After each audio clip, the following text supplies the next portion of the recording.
What up and welcome back to my channel. And today we're gonna be making some fried loaded mashed potato balls. You saw the thumbnail. You saw it. So I got this idea from, it's a restaurant in the Kalamazoo Portage area called Main Street Pub, and they got some appetizer called Pub Tots. The only difference is that they use shredded potatoes instead of mashed potatoes. But I wanted to see how the mashed potatoes was gonna do. But I do still plan on doing it like my attempt at the way that they make it with the shredded potato, because that literally was the only difference. Because when I say the flavors was flavoring, because the key to this is gonna be the seasoning that you put on your mashed potatoes, or how well you season your mashed potatoes at least, because you don't want it to not have flavor. Okay, so of course I'll have all the, the seasoning's gonna be at the bottom, everything always gonna be at the bottom. You know what I'm saying? Everything I used. But just see how I, how I use things. Make sure you always season to taste, and make sure you tasting as you go, especially after the mashed potatoes are done, because that's the process we're gonna start by doing. So right now I'm just, basically peeling the potatoes, because I'm gonna be peeling them to cut them to boil them. Like I said, same process like you were making mashed potatoes, however you do it. I just cut mine up like this because it allows the mashed potatoes to soften up faster, because I don't want to be waiting for the mashed potatoes to be getting done. So do not boil your mashed potatoes whole. Make sure you cut them up somehow. You ain't got to cut them this small, but to me, the smaller the better. This is the smallest that I would recommend. Well, that I'm going to do, but you could go as small as you want to. Just either way, it's gonna be getting mashed up anyway, so it don't matter. But make sure you cut them up so the boiling time can cook faster. You know what I'm saying? So go ahead and drain them. I'm gonna drain them things out and mash them up. Mash them up real good. Mash them up real well. Okay. At this point, I'm just gonna add my milk. So like I'll say like a half a cup of milk and a tablespoon of butter, maybe 2, depending on your server size. Because I didn't need 3. I used 3 potatoes. Like total for this, like just to make this, but I didn't need 3 potatoes because it was just me and Bay. You know what I'm saying? It was just me and my boyfriend. So we not gonna eat. We wasn't gonna eat a lot between the both of us. I knew that though, but I tend to overthink, and for some reason I would rather have too much than too little, because I'm gonna always reuse things anyway. So the seasonings, like I said, will be at the bottom, but I use a little bit of black pepper, a little bit of garlic powder, a little bit of Greek seasoning, and a little bit of paprika. Oh, and a little bit of Creole rub too. I did use a little dash of that. But like I said, I put everything I use at the bottom. Because you can take away or not. Like I said, at this point, make sure you season the taste and make sure you taste it. I put the plastic over it, and I'm going to be putting mine in the freezer just long enough for it to become solid. So maybe 20 to 30 minutes, checking it. And I checked it after 20 minutes, and I just wanted it, solid enough to basically be able to roll in the balls. Okay. So, but like I said, make sure it's seasoned to your liking before you wrap it up and put it in the freezer. Okay. That's the most important part. Okay. The flavors. So this is my first time using green onion. Very first time. It's crazy. And I didn't realize how strong it was, but at the end of the day, it's still an onion, It should have been a no-brainer. But I just chop it up real fine. Like, these literally are all the ingredients that they use for the pub tots at Main Street Pub. But I'm just mashing the potatoes up and using the seasonings that I want. Now the cheese, I chose the cheese of my choice. I just chose a marbled, get the word out, okay? Marbled cheddar cheese, okay? And of course I'm grating it up because it hit different. The melt different is different. And either way, I'm going to be adding this to the cold mashed potatoes, so I ain't got to worry about it melting anyway with that, but you'll see what I'm talking about. So we got I'm doing Italian breadcrumbs, half garlic butter croutons. I didn't have that much garlic butter croutons in the bag, which is why I chose to put them in with the Italian breadcrumbs, but it's going to be adding crispiness. I thought of this on the spot, as I usually do. This is a creation. This is an experiment, as it usually is. So I just added that. So the mixture is just Italian breadcrumbs, have garlic butter croutons, but then I'm going to be adding a little bit of cornstarch and some seasoned salt. And then that's it. Because the garlic butter croutons in itself has a lot of flavor, So like I said, just some cornstarch, just a little bit, and some seasoned salt, and then mix that up. Make sure you taste it, because you put your little finger in there and taste it if you need to. But make sure it is, it's seasoned to taste. Make sure it's tasting right, because we need everything with individual flavor, but we want nothing too salty, too nothing. We don't want nothing. Just make sure you start with a little seasoning and then kind of add as you go, as you need it. Okay. So I'm doing 3 eggs. I also didn't need that many eggs because, like I said, this serving size was just for 2. But if you have more than 2 people, more than 4 people, you can use 3 eggs.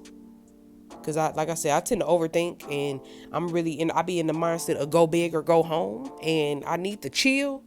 But I think it's because I was raised with a nice big family, I was raised with love, so we believe in feeding our people.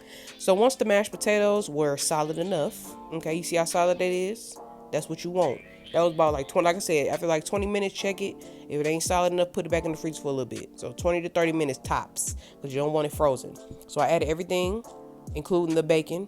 So make sure you make some bacon, or you could use real bacon bits or real bacon pieces. You can put that in there too, because it's going to be getting deep fried anyway. So add everything in. Just literally add the cheese, the onions, the bacon. And then I added some cornstarch just to help solidify, basically help solidify this. So when I roll it in the balls, it literally will stay solid and stay rolled up into balls, So when I get into this process with the, coating of the balls and the making of the balls, now I did 2 different methods. Okay. The first method, I did the traditional frying way, which I would say for this is not effective. Okay, that's why I only did a few. I thought I was gonna end up doing that, but then something just like a light bulb went off in my head. Like, you know what? Double batter these for ultimate crispiness, because I love crispy thing. I have a thing about textures, and when it's supposed to be crispy, I need maximum crispiness. I want to hear it. I want to hear that crunch. I want to hear the crispiness. Okay, I need to. I would be if it wasn't playing no music at the end when I show you the clip of me opening, like busting open the balls. If we didn't have no music playing, because it was around the time when my boyfriend was just getting off work, and when you getting off work, you need to you know how it is when you getting off work. You need to unwind, get your mind right, you know what I'm saying? Get out of work mode. So it was music playing and stuff, so I won't be able to play that, but it was so double batter this. I recommend it. I promise you. Listen. Double batter it. I promise you, it's gonna be so crispy. I love crispy things, and if we making stuff like this, like my fried rotel balls, those was crispy because I double battered it. Okay. Matter of fact, I didn't even double batter. I did flour, egg. I did double batter it. Okay, never mind. So yeah, that's what we're doing here. So like I said, I did the first 3 the regular way. I was in the mindset of thinking I was just gonna do it, just the flour, just the egg and the breadcrumbs. But I was like, you know what? This one right here, this is where it pivoted. I was like, you know what? I'm gonna put it back in the egg, and then I put it back in the breadcrumbs. So the rest of them, which only made a few, I won't even say. I'll say 10 at the most, maybe less is what I made. But I still had a lot left over. Like I still had a lot that left over, and it was still 2 left from what we ate, which I don't even think it was 10, but it was still 2 left over that I was able to put in the refrigerator. But I ended up putting them in the air fryer the next day. The 2 what we had left over, and I just ate them the next day. I just threw them in the air fryer on like 375, and I put them in there for like, after 5 minutes, I just checked on it, and I basically just kept checking it until it was like hot enough, like it was heated up enough, because you want to make sure you ain't eating nothing, raw. Anybody got time? So, well, it ain't really raw, I guess, if it's been cooked already. But either way, you know what I'm saying. So at this point, I just kept doing it and kept rolling the mashed potatoes in the balls until I thought it was sufficient. Because like I said, I tend to overdo it. And, we didn't need that many balls. I could have just made like 6 big balls and it would have been all right. But I started off rolling the balls very small. Not very small, but like kind of bite-sized. But then I gradually started getting bigger. So that's why I said I could have rolled them the same size if I would have thought about that. But my mind be on a million different things when I'm trying to cook and make stuff. And yeah, I'll be all over the place. So at this point, I got my heated oil ready. You know, got it ready, and I just went ahead and placed those things in there. Placed those balls in there. We're gonna get them nice and fried up, nice and crispy like, you know. I love crispy things. I love it. I love ASMR, so naturally, I love crispiness. I love sounds, you know. But I be needing my music. I will be able to play more sounds if I was able to play my music, you know. So this here, you're gonna just fry it until it's crispy brown like this, you know. Well, no, or until crispy brown to your liking. But look at that. It's the perfect ball, like perfect. It was so good. It was better than expected. I paired mine, of course, we paired ours with just regular ranch, but you can pair it with Chipotle ranch. Any type of ranch really will work with this. It don't even matter because Hidden Valley got a lot of flavors. It was so good. If you need a new snacky snack, make it and let me know if you do, because it was delicious. You see the dance. If I ain't dancing, it ain't good. Okay?